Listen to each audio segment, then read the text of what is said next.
Here we are in Adobe Photoshop, and this is for all of you that have struggled to learn a little bit more about layers. I've created a new document here by going up to Photoshop 2024, and I've gone File, New, and I set it to be 1920 pixels from the left to the right, 1080 pixels top to bottom, which is known as a 16:9 format commonly used in HD video, but for what we're doing it's fine. First thing I want to do is I want to add a layer. I have several ways to do this. I'm going to go with the first one, which is Layer, New, Layer. And I'm going to call it Red. When I say OK, it places a transparent layer up above our white background. Think of your desktop that the keyboard's sitting on. If you just put a plane above that with nothing on it, that would be the red layer. It has this little grid-like appearance right here to let you know there's nothing on it. As you add something to that layer, it will start to show what you've added in this little icon right here. So I choose a color down here in the bottom left. I click the color swatch and I click my family over here on the vertical selector right here, and I'll go all the way up to the top and push the slider into the corner, which is pure red. The number is 255. That's as red as you can get, and I'll say OK. I will then select the marquee tool. There are several tools in here: rectangular, marquee, single, and single. One's a vertical, one's a horizontal. I'm going to go with the elliptical. I'm going to click right here and hold the mouse down and drag on the diagonal, then push the shift key down. Let go of the mouse, let go of the shift key. It's now a perfect circle. I'm going to go to Edit, Fill, with the foreground color, which in my case right now is red.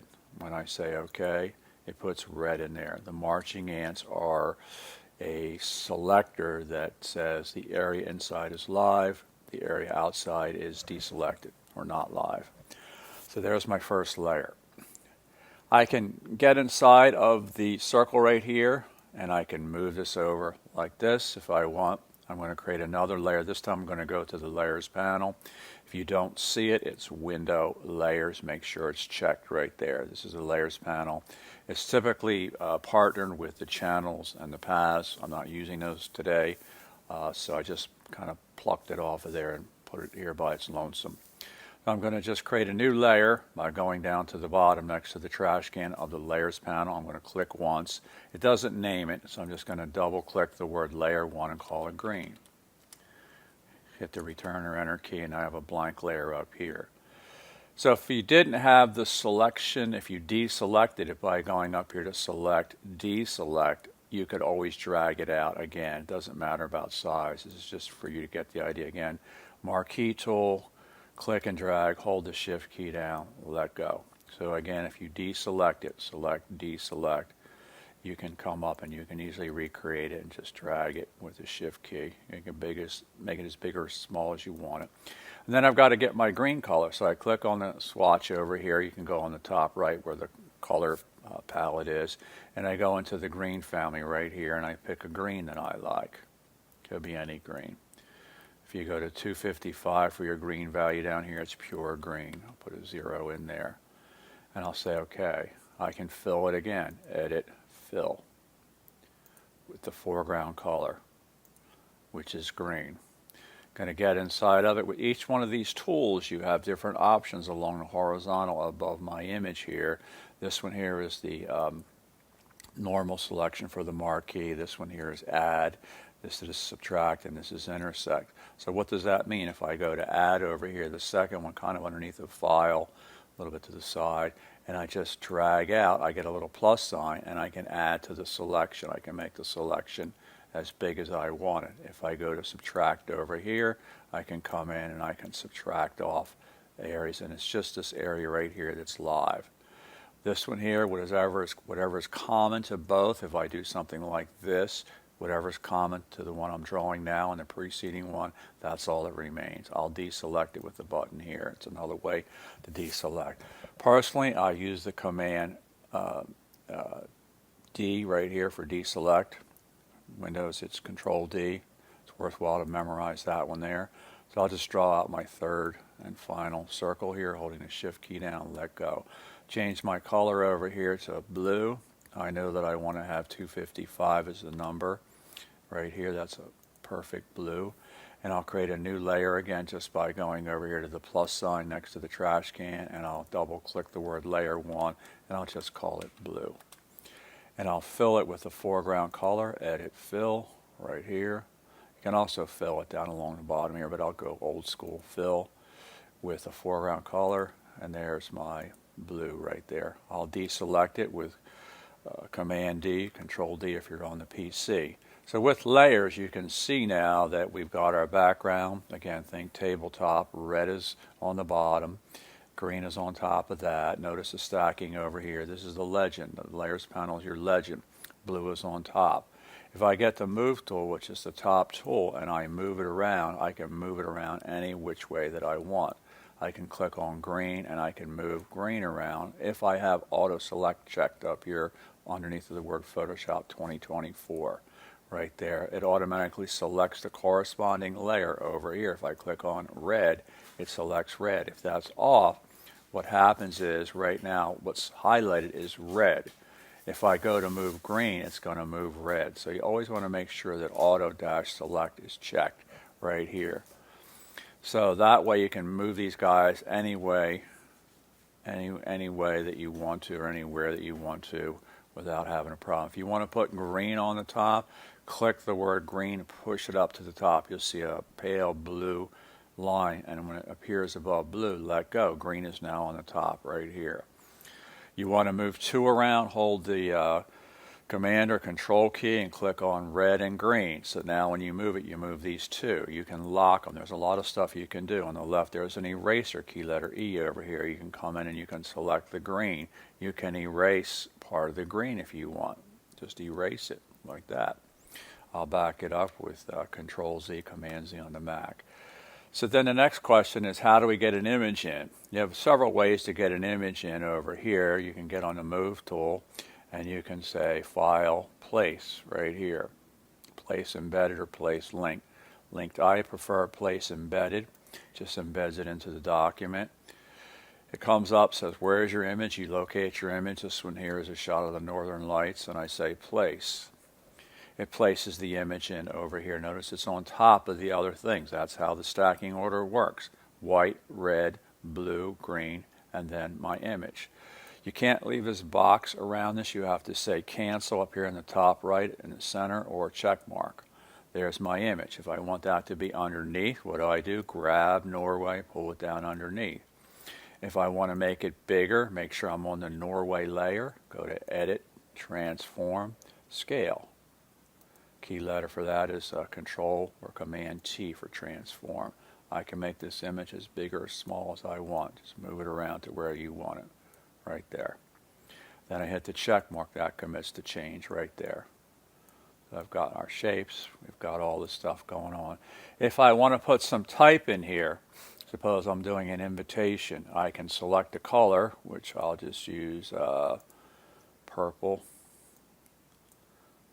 Get the vertical bar first, come over here to purple, say OK. The type tool is the letter T over here. It shows up along the top as purple. Get your font. In this case it's Arial Black. Maybe I want something a little bit more boxy. I'll come down here to say Impact. They're alphabetized. And I'll choose Impact. This is my size, 72 points to an inch. So if it's 36, it's a ½ an inch tall. I'll click and I'll type what I want, or I can click and drag and create a box to constrain it. It gives you some dummy type in there. I'll just type in Adobe space Photoshop. I want to change it. I can highlight the text right here, go to the options up above, and maybe I want the text to be yellow. There's the yellow text right now. If you want a quick way to select it, I'll move the layers panel over here. If the text is not selected, I'll hit the check mark over here. You can just simply click on the layers panel. Here's my text layer right here. I can push it to the top of the stack, double click on the T. The T means it's editable text. If I do that, I can take the little scrubby up here on the two little T's. It turns into a thumb and an index finger with two black little arrows on either side, and I can push it up bigger like that. I can change my box if I want. like this and hit the check mark, and that commits to change. Same rules apply here. You can take it, you can move it anywhere you want.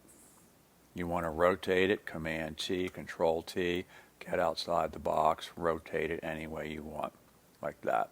You want to do anything funky, you can come in and double click it, the T over here, and there's a little warp icon up here. You can also get to that by going Edit, Transform, Warp right here. I like to just hit the little button up here, and I can choose one of these styles right here, and I can say Arc. That's a little bit too much for my taste. I'll bring it down and just say OK, and then I'll hit the check mark, and then you have Adobe Photoshop. Again, each thing is totally movable. I can get on the P over here, and I can push this up into the sky like that. If I want to add a drop shadow, make sure I'm on the type layer down here. There's an FX button on the bottom. I can come down here and I can say drop shadow. It comes in with a purple drop shadow. You can change the color, any color that you want. You can make it green. You can come in and you can sample color over here, make it that color. A lot of things you can do with this. You can make it orange. We'll just leave it kind of like orangey. That's too much. We'll come down here. So there's your shadow.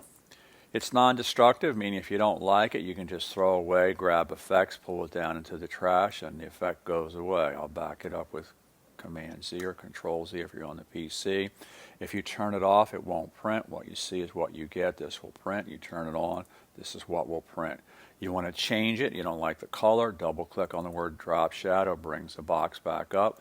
Click on your color, pick a color that's a little more suitable. We'll come up here and we'll leave it right there and say OK to that. You can put glows on it. Less is more with these special effects. Sometimes people tack up their designs with too many special effects and it doesn't look good. So that's pretty much the idea. There's a lot of cool stuff in here that you can do with generative fill, generative expand. We're not going to touch that for right now, but this is the basic, I'll move this out of the way, core idea with layers. One, you bring them in by going to Layer, New Layer, or you can come up here to File, Place, Embedded, or you can link to wherever your image is right here. It'll form a bridge from the Photoshop document to where the image is. You can also go over to your image right here, and if you click and hold, there's a lot of ways to do this, but if you click and hold and bring the tab down and break it free, you can grab either the image or you can grab the icon of the image right here, which is what I do, and just drop it into your document, and it puts the image into your document like that as a second image. So I'll back that up with Command Z, Control Z on the PC, as I said. So I think that's about everything that I wanted to show you for now. You can turn any of these off like this. You just want to see what it looks like with the red. Click here. You can put the red up here. You can change the color of this. You need to reselect this. Hold down the Command key on the Mac, Control key on the PC. Click on the icon of the red circle. It reselects it. I want to fill it with a different color. Maybe I want to fill it with orange. Go over here, find your orange color down here, and let's get something like that. And then just do Edit Fill with the foreground color, and we have a different color in there altogether. I'll Command Z that, and we're back to where we are. I want to deselect it. Command Control D will deselect it. File, Save, Save As right here, and that's about it. Thank you.